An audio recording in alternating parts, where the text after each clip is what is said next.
Hello, everyone, and welcome back to the Mystery Theory. Today, I am doing a soft spoken video on a Friday because I skipped my soft spoken Wednesday. I wanted not only to do soft spoken, but also a different style where I'm planning to share a case in a shorter video. It was requested by Anne, and she's a long time subscriber, and she mentioned that she would like to have some short cases that she can listen from start to finish and add a different section to my channel. So that is what I'm doing today. Birds are going crazy around me. Today I'm back home, so no wind or beach sounds, but I hope that you can still enjoy the background. Nice. Before we start with today's case, I would love for you to like this video and leave a comment sharing what you thought about the video, an emoji, a hello, anything that you want to share with me. And if you're new around here and you enjoy true crime with ASMR, please subscribe under this video with the red button. If you'd like to get extra content, also check out my Patreon page. The link is down below, or you can become a member of the channel and enjoy our videos ad-free. So, this is your typical, what's that show's name? Love Thy Neighbor. I think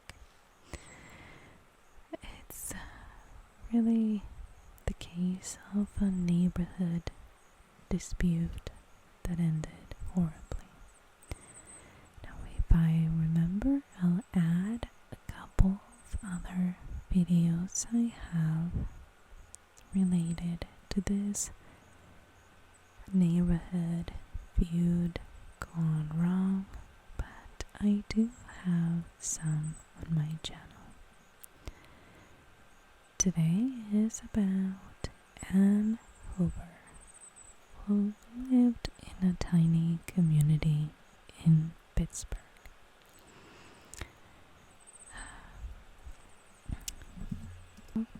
Anne was that neighbor, the neighbor that was always trying to make her house look better.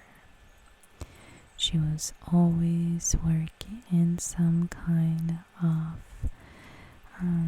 either renovation or working on her front porch. Something was always happening at Anne's house. And she got to a point where she felt like she liked it the way it was. However, next door she had a house that was super not only not being taken care of, but it was also very trashy, for lack of a better word. A few examples is, the roof was missing tiles. The windows had no glass, but they were boarded up. And she only continued to hope and pray that somebody would buy that house. And somebody did. Roy Kirk. He was very polite, and he introduced himself after starting the process of moving in. He said that this house was going to be his project. He wasn't sure if he was going to keep it or just move into it. Now, Roy was a younger guy, and he was very pleasant. He was kind and very polite. So she wanted to introduce him to the rest of the community. She was part of this community group. So she invited Roy, and he also impressed the rest of the neighbors. Soon enough, he was working on the house. He was ripping out the walls. The garbage was kind of creeping outside the house and making it look worse. But it's your typical expected chaos that comes with a renovation. Anne had some concerns. The way that he was working on the house. In her mind, or in her opinion, the roof should have been the first project. She had experience renovating and managing the renovation, so she felt like he started with the wrong project. Once Roy waterproofed the house, she thought he could finish the rest of the work. So she approached Roy and asked, "Can I give you some advice? I have a great roofer that could help you." And Roy very politely thanked her and said he was on a budget and that he was going to do all the renovations himself, which, Miss Anne, please mind your own business. At this point, I know a neighbor or two like that. And I think in this case it was thoughtful of her to go and give him a recommendation, but ultimately this was his house, his money, and his renovation. So it was kind of weird situation, really. She left the room and she still continued to watch as he was working on the house. She was kind of worried that this was not progressing well, and according to her standards, the house was looking worse than when Roy started. I feel like adding something here. And I think this is a very typical scenario, and I don't think there is a need to be disrespectful with each other as neighbors, but this is what sets apart these cases from real life and dealing with your neighbors. This kind of situation happens more often than you probably imagine, but at the same time, people deal with these situations every day, and not necessarily with a terrible ending. But the final straw came during a heavy storm. Apparently, the water started pouring into Anne's bedroom, and it was coming from the roof next door. She was pretty upset that after all that time renovating her house, the damage caused to her property, she was pretty heartbroken. The next day, she met with Roy and she confronted him. But this time, Roy was kind of done with her nosy attitude, and he wasn't as polite. So Anne felt like he didn't care, so she decided to call the housing authority to file a complaint. The inspector visited the house the next day, and he brought with him several orders to work on the house for safety reasons.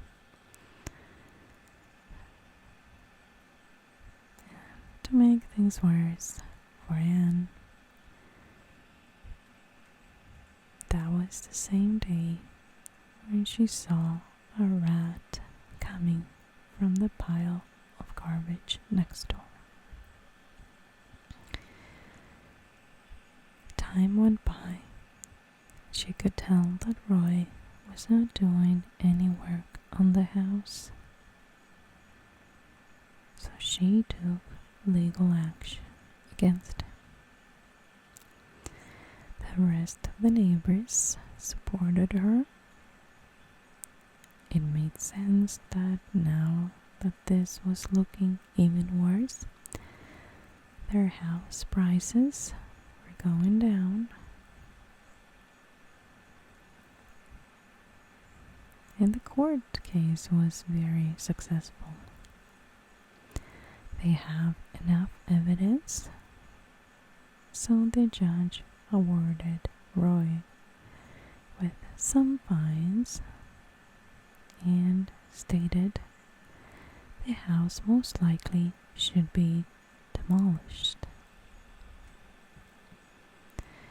Now, Anne felt guilty at this point because the last thing she wanted was the guy to be completely broke. But this wasn't the end of it, because Roy appealed the decision, but said that he continued to work on the house while that was going.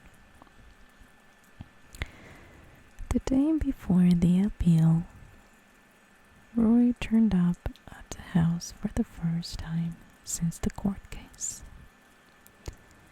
She could hear him knocking walls down. It seemed like he was working in the basement. So she tried to ignore the noise and try to mind her own business.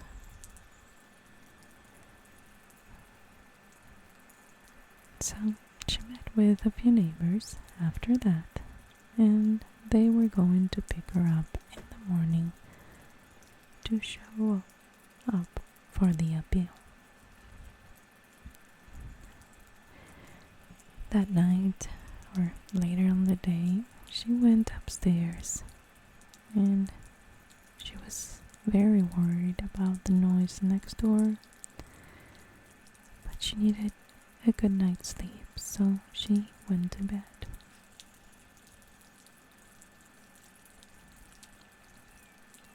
She then felt something hitting her on the back of the head.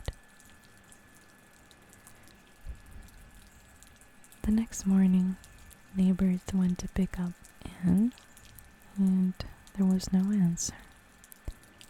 So they went to court thinking she had made her way there. But when the judge appeared in the court, she couldn't believe that neither Roy or Anne were there. One of the neighbors said that she was concerned about Anne not answering the door that morning. So the judge ordered police to investigate.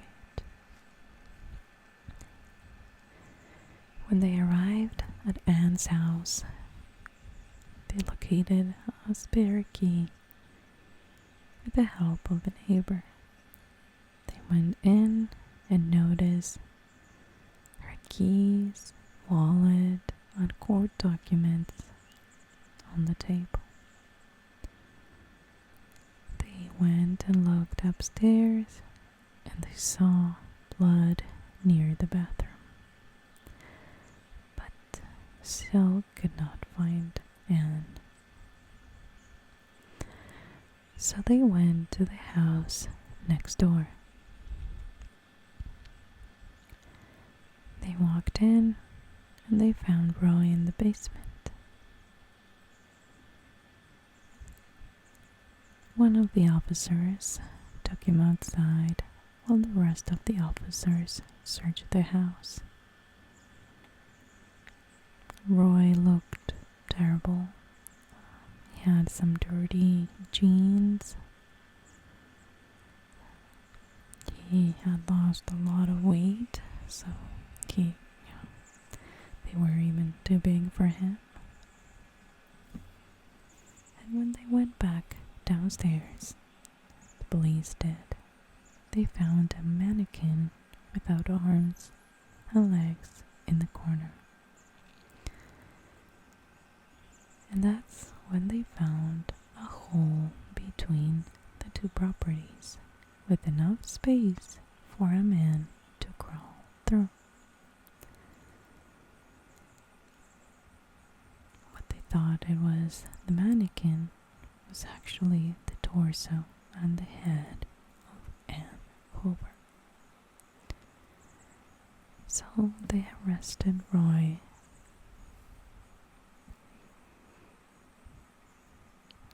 And he actually put up a fight. He kept screaming, quote, "Just kill me now. Just get it over with." Investigators were still inside the house, and at this point, following an extension cord from the house down the street to another property Roy owned. He had been stringing extension leads down the road for power. And in the house, they found cages with dead mice and rats in them. Then they found a very hungry python.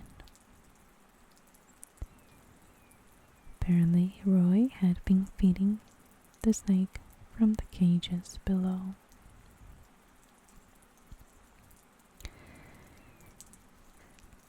They immediately suspected that he was trying to cut and up to feed her to his pet.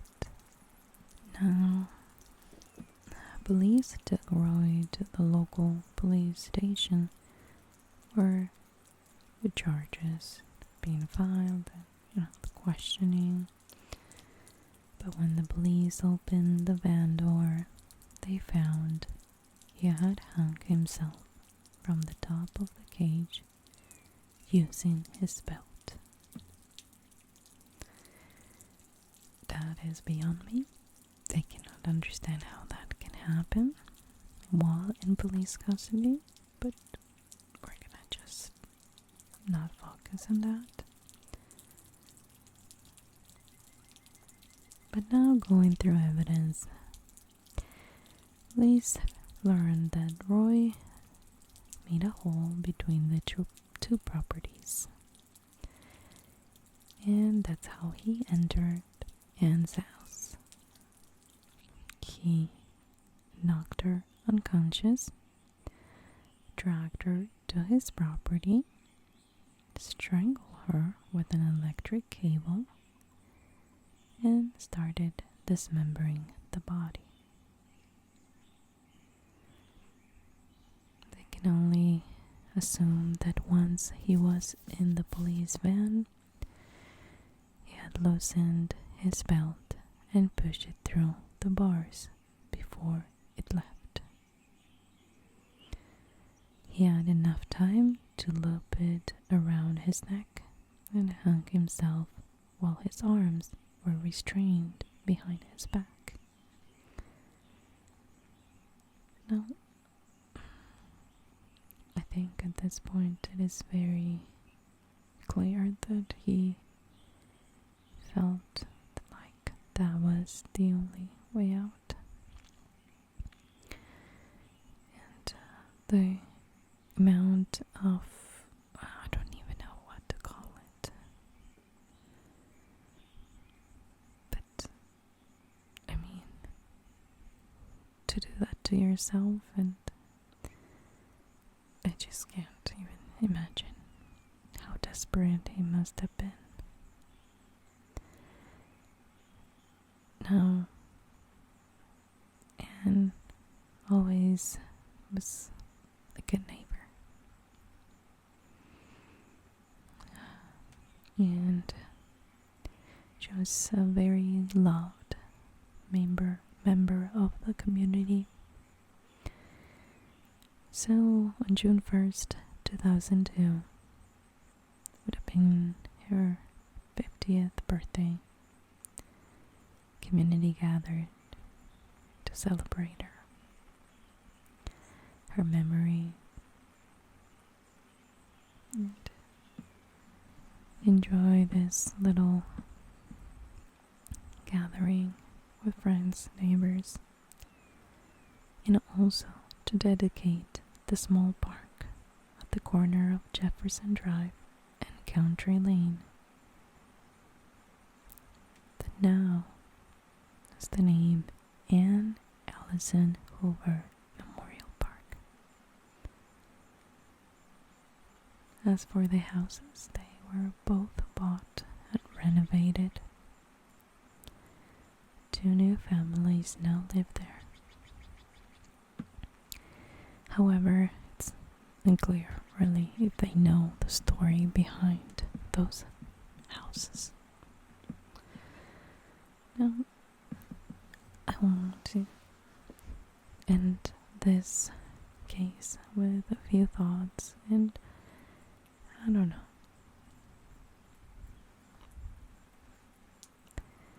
A conclusion, I guess. My opinion, whatever you want to call it, but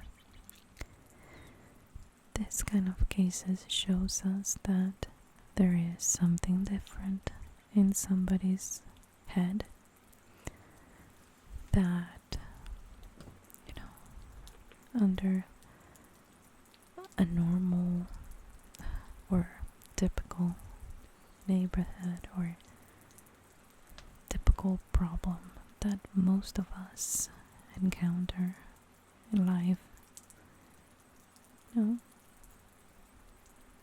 they make a decision to end the problem permanently. And they name the problem. Their problem, it's a person. So they decide to get rid of that. Now, most people don't. They move if they can afford it. They stop talking to their neighbors. They make tall fences, or they put up tall fences, or they just pretend like their neighbors don't exist. Now, I understand the other side too. I understand Anne being a little bit more involved, or maybe outspoken about what she thought. But it will never justify the decision that Roy made to end this problem for him. So despite the understandable frustration with his neighbor, we all deal with the situation